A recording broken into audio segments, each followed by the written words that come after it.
Bonjour tout le monde, dans cette partie numéro 5 qui va porter le nom des oosides, on va parler aujourd'hui sur uniquement sur les oligosides. Alors on va commencer par un petit plan. Donc dans le plan, on va faire une introduction, puis on va parler sur les oligosides. On va entamer aussi la nature de ces derniers pour pouvoir donner quelques exemples et pour pouvoir aussi conclure notre épisode. Donc comme une introduction, les glucides se subdivisent en deux catégories. Vous avez les oses et vous avez les oosides. Les oses aux monosaccharides et les oosides, ils sont aussi, eux, divisés en deux catégories, les holosides et les hétérosides.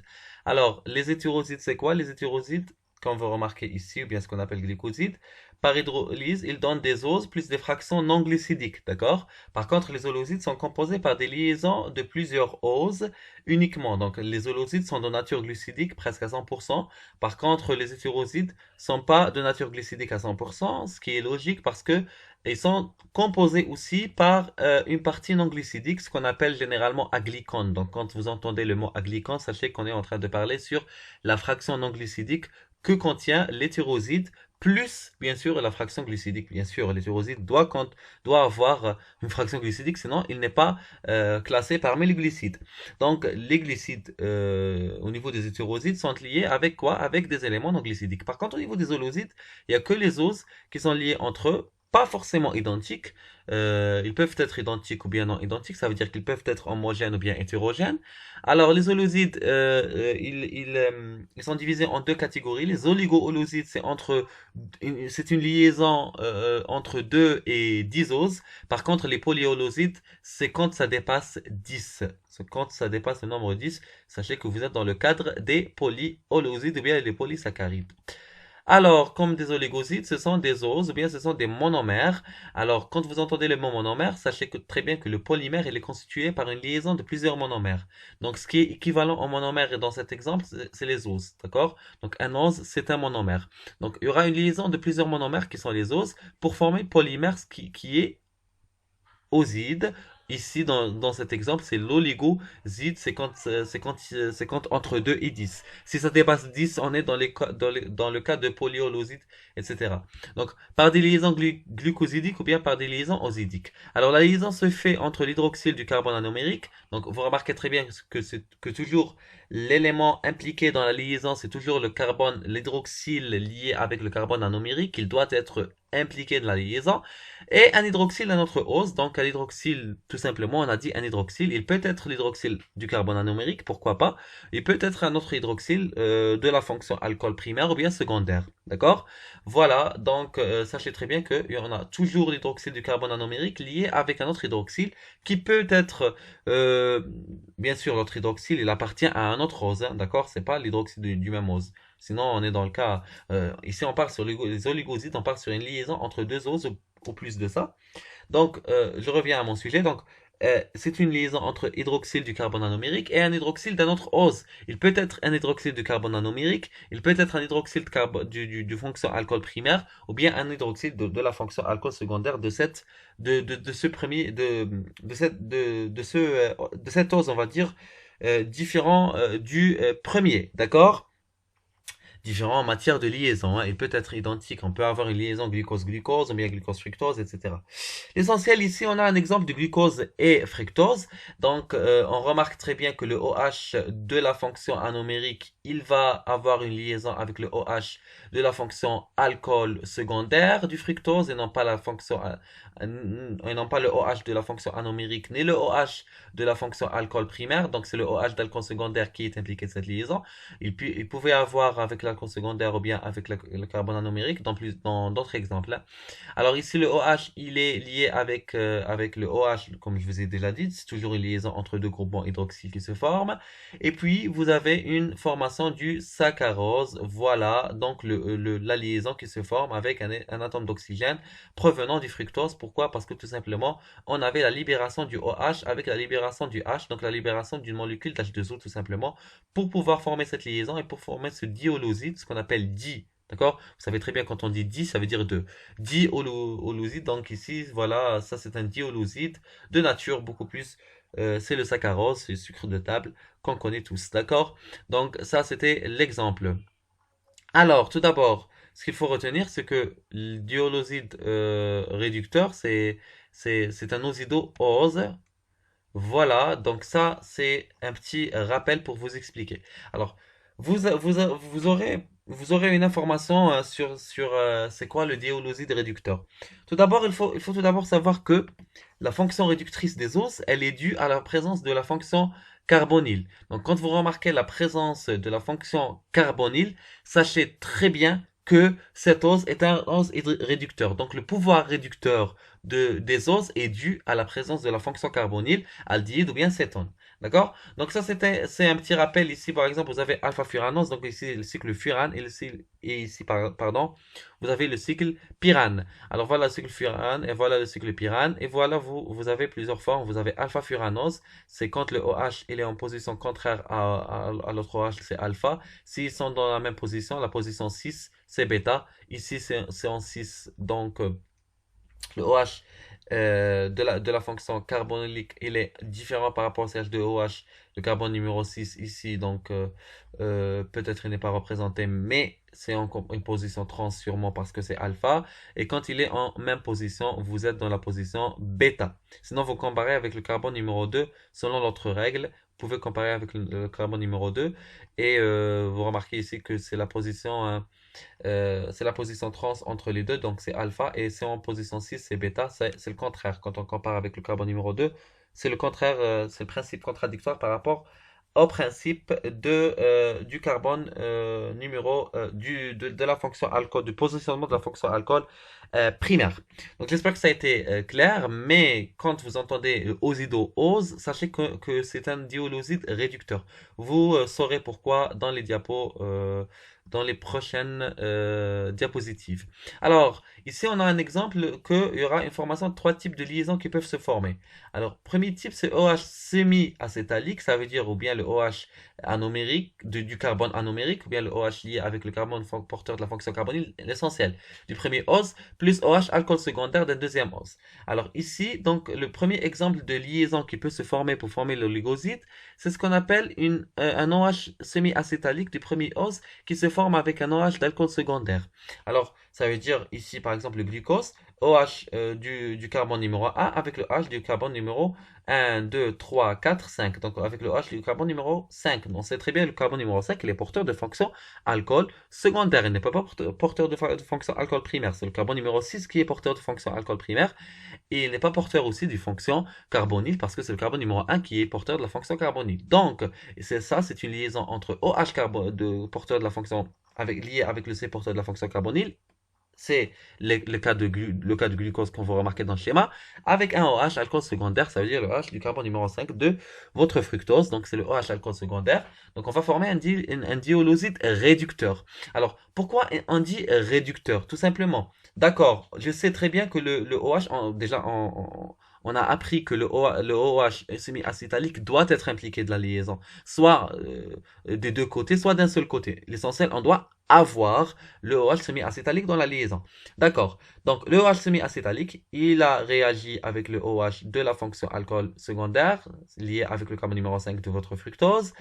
Mais la liaison, donc puisque la liaison a été formée entre le carbone numéro 5 et le carbone numéro 1, c'est le carbone numéro 1 du saccharose est toujours libre. Ça veut dire il n'a pas été impliqué dans la liaison. C'est pas une liaison entre le carbone numéro 1 et le carbone numéro 1. C'est une liaison entre le carbone numéro 1 et le carbone numéro 5. Donc ce carbone numéro 1 est toujours libre. Et donc puisqu'il est libre, je vous ai déjà dit que la présence du carbone, la présence de la fonction carbonyle, ça veut dire que si le carbone numéro 1 il est protégé, il n'est pas touché par une liaison ou par autre, donc il est dans son état normal, l'os garde son caractère quoi? Son caractère réducteur. Je vous ai dit que le pouvoir réducteur est dû à la présence de la fonction carbonyle. Donc tout simplement ce carbone n'a pas été impliqué dans la liaison, donc il n'a pas été modifié. Tout simplement, toute cette entité, d'accord? Toute cette entité, ça veut dire tout le saccharose, va garder son pouvoir réducteur grâce à la présence de quoi? Grâce à la présence du carbone anomérique qui est libre ici. Bien sûr, il y aura une libération d'H2O suite à la formation de la liaison. Alors, deuxième exemple, un OH semi-acétalique qui premier ose avec un OH alcool primaire. Donc, dans l'exemple précédent, nous avons vu OH alcool secondaire. Ici, on va voir OH semi-acétalique avec OH alcool primaire. Donc c'est la même chose. Le OH alcool primaire de votre deuxième ose, OH pardon, lié avec le carbone numéro un de votre deuxième ose est toujours en état normal. Il n'a pas été impliqué dans la liaison, même si le OH du carbone numéro un est impliqué dans la liaison. Donc tout simplement, c'est un dioloside. Tout simplement, vous n'êtes pas censé de dire que vous n'êtes pas censé lui dire que c'est un dioloside non réducteur, hein, d'accord? C'est un dioloside réducteur parce que tout simplement le OH semi-acétalique qui se trouve ici est libre, voilà. Et on sait très bien que le OH semi-acétalique, ça veut dire le OH de la fonction carbonyle, est responsable à la fonction réductrice des os. Troisième exemple, donc c'est le OH semi-acétalique du premier ose qui va se lier avec le OH semi-acétalique du deuxième ose. Ici, donc, on aura une formation d'un dioloside non réducteur, alors avec absence de OH semi-acétalique libre.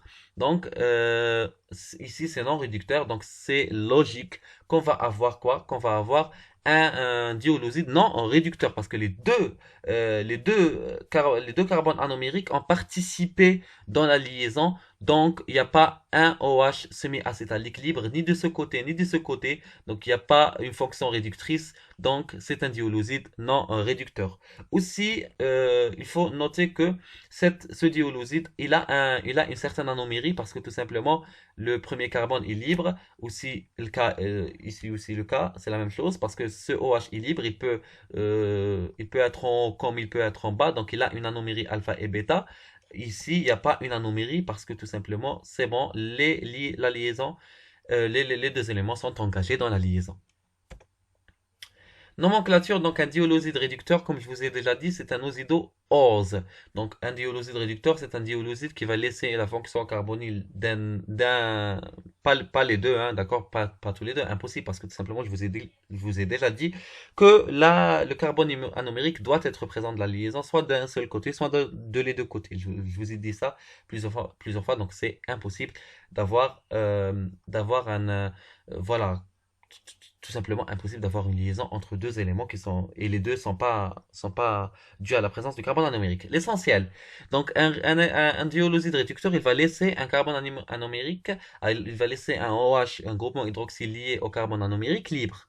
Ou bien un OH semi-acétalique libre. D'accord? Ici, le OH semi-acétalique, où est-ce qu'il se trouve? Voilà, c'est ici. Si vous suivez le pointeur, c'est ce OH qui est libre. Donc, tout simplement, ici, vous avez alpha-déglycopyranosyle. Pourquoi? Parce que tout simplement CH2OH, c'est pour ça que je vous ai dit ici que l'anomérie, le changement, la mutarotation, elle peut pas avoir lieu parce que tout simplement, c'est bon, hein, ils sont engagés dans la liaison. L'anomérie ici, c'est tout simplement en trans, donc c'est alpha, et l'anomérie ici, c'est bêta, hein, d'accord? Dans cette deuxième ose, ici, c'est alpha. Bêta ne peut pas devenir alpha, ni alpha peut devenir bêta parce que c'est bon, ils sont engagés dans la liaison. Par contre, ici, vous aurez alpha déglycopyranosyle. Voilà, donc le CH2OH il est différent parce que ici OH il regarde en bas et ici CH2OH il regarde en haut, donc c'est différent, c'est contradictoire, donc c'est alpha déglycopyranosyle, pyrane parce que c'est pyrane, osyle parce que osyle ou bien oside c'est la même chose, d'accord, glycopyranoside ou bien glycopyranosyle c'est la même chose, osyle parce que tout simplement l'ose il n'est pas complet, on va pas dire ose, on va pas dire glycopyranose. Pourquoi? Parce que tout simplement la fonction carbonyle de cette ose est engagée, d'accord? Donc c'est pour ça on va dire osyle, glycopyranosyle.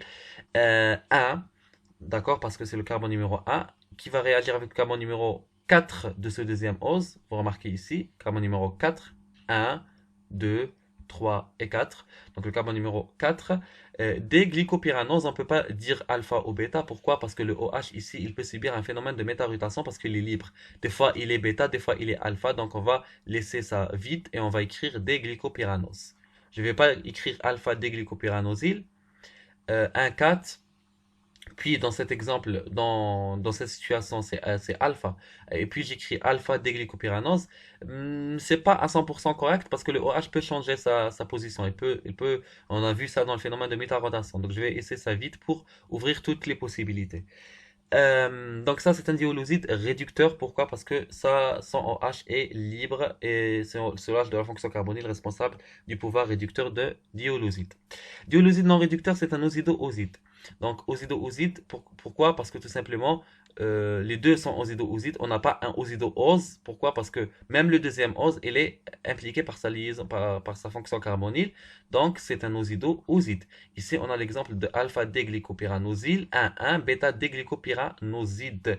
Parce que tout simplement, voilà, c'est en position trans, CH2OH, voilà, on remarque ici CH2OH, on remarque OH en bas. Donc, c'est contraire, c'est alpha. Par contre, ici, c'est le O avec cet élément sont en même position, donc c'est bêta, et la liaison elle se fait entre les deux atomes numéro 1 et 1, et donc ici je peux écrire bêta, pourquoi? Parce que je ne peux pas avoir un phénomène de bêta-rotation parce que le OH n'est pas libre, ni du premier ni du deuxième, et voilà, donc votre nomenclature elle est terminée. Pyrane, parce que le cycle il est pyrane, il n'est pas pyrane, et gluco, parce que c'est le glucose.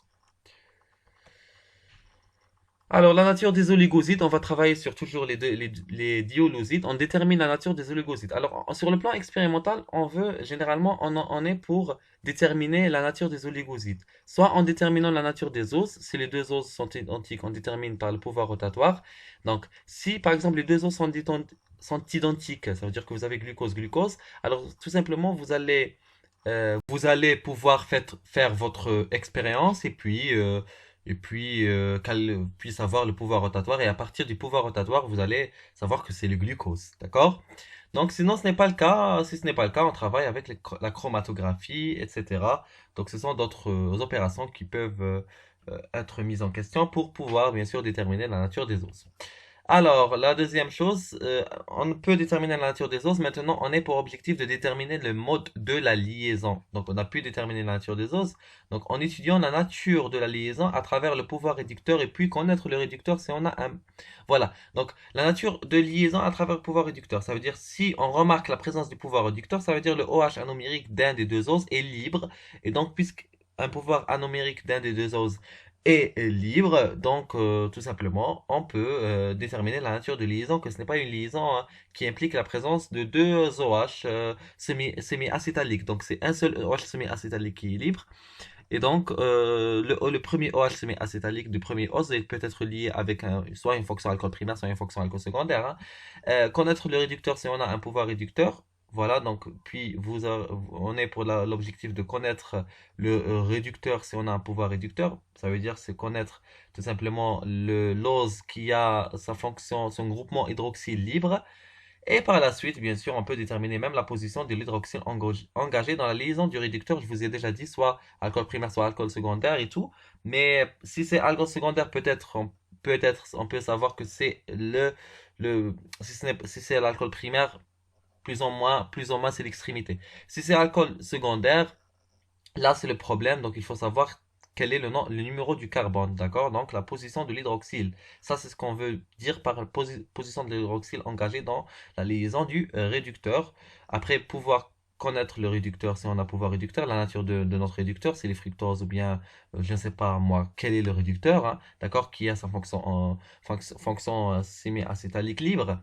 Et puis, aussi, la nature de la liaison à travers le pouvoir réducteur. Si on n'a pas un pouvoir réducteur, c'est tout simplement c'est une liaison entre les deux OH semi-acétaliques, comme nous l'avons vu déjà dans les exemples précédents. Détermination de l'anomérie, donc soit par des méthodes chimiques, soit par des méthodes enzymatiques. L'anomérie, c'est alpha ou bêta. Certains enzymes azidase ou glycosidase hydrolysent de façon très spécifique, soit la liaison alpha ou bien la liaison bêta osidique. Ça veut dire quoi ça? Ça veut dire des fois, on a les alpha-osidases. Si je vais mettre, par exemple, alpha-osidase dans un dioloside, tout simplement, elle va couper que la liaison alpha. Si on n'a pas une liaison alpha, donc l'action de cette dernière, elle va être inexistante. Il n'y aura pas une action d'une alpha-osidase sur votre holoside. Donc, on sait que ce n'est pas alpha, donc c'est bêta. Mais si c'est l'alpha-osidase va réagir, donc on sait c'est qu'il y a la présence d'une anomérie alpha. Donc ça, c'est ce qu'on appelle une détermination de l'anomérie par des méthodes enzymatiques. Alors, on va ici prendre quelques exemples des oligosides naturels. Donc ici, par exemple, réducteur, bêta-dégalactopyranosyle, 1,4 déglucopyranose. Donc ça, c'est l'exemple du lactose, tout simplement bêta parce que vous remarquez ici le O, il est en haut. Ici, le CH2OH, il est en haut. C'est en position 6, en même position, donc c'est bêta. Dégalacto parce que c'est le galactose. Pyrane parce que c'est le cyclépyrane. Osyle parce que le O, il est engagé dans la liaison.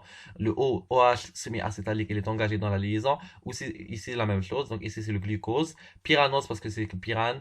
On peut pas écrire alpha ou bêta parce que le OH semi-acétalique est libre, donc on peut avoir un phénomène de bêta-rotation, soit OH situé en bas, soit OH situé en haut. Il peut bien sûr changer de position, donc on peut pas dire que c'est forcément alpha ou bien c'est forcément bêta. Et bien sûr le O, ici, le carbone numéro 4, donc c'est pour ça qu'on a une liaison 1,4, carbone numéro 4 qui est engagé dans la liaison, donc c'est le OH de la fonction alcool secondaire. Non réducteur, donc alpha déglucopyranosyle, par exemple, un 2 bêta de fructofuranosyle. Donc ici, par exemple, c'est le glucose. Alpha parce que le O, il est en position trans par rapport au CH2OH, en position 6 par rapport au OH numéro 2. D'accord? Et la liaison, elle se fait le plus normalement possible. Et vous avez aussi, elle se fait avec le carbone numéro 2, qui est le carbone numéro anomérique des cétoses. On sait très bien que l'anomérie existe au niveau du carbone numéro 2, au niveau de cétose, et carbone numéro 1 au niveau des aldoses. Fructose parce que tout simplement c'est fructose, furane parce que c'est le cycle furane, et oside pour tout simplement parce que le OH est impliqué dans la liaison. On ne peut pas dire défructofuranose parce que le OH n'est pas libre. Par exemple, dans ce cas, dans cet exemple, on a dit glucopyranose. Vous remarquez ici ose parce que le OH semi-acétalique est libre. Par contre, ici, le OH semi-acétalique du deuxième ose n'est pas libre, donc c'est oside. Voilà, donc c'est le fructofuranoside. Voilà. Donc ça, c'est non réducteur parce que les deux OH semi-acétaliques sont impliqués dans la liaison. En conclusion, il faut savoir que notre épisode a concerné les polymères, ça veut dire les holosides qui sont constitués par un intervalle entre 2 et 10 monomères. Voilà, monomères, ça veut dire les os qui composent votre polymère. Si on dépasse 10, on est dans les polyosides. C'est ce qu'on va parler, ce sera notre sujet pour les prochains épisodes. Alors, merci beaucoup d'avoir fait cette vidéo avec Instant Academy et au revoir. Merci, aux prochains épisodes, Inch'Allah.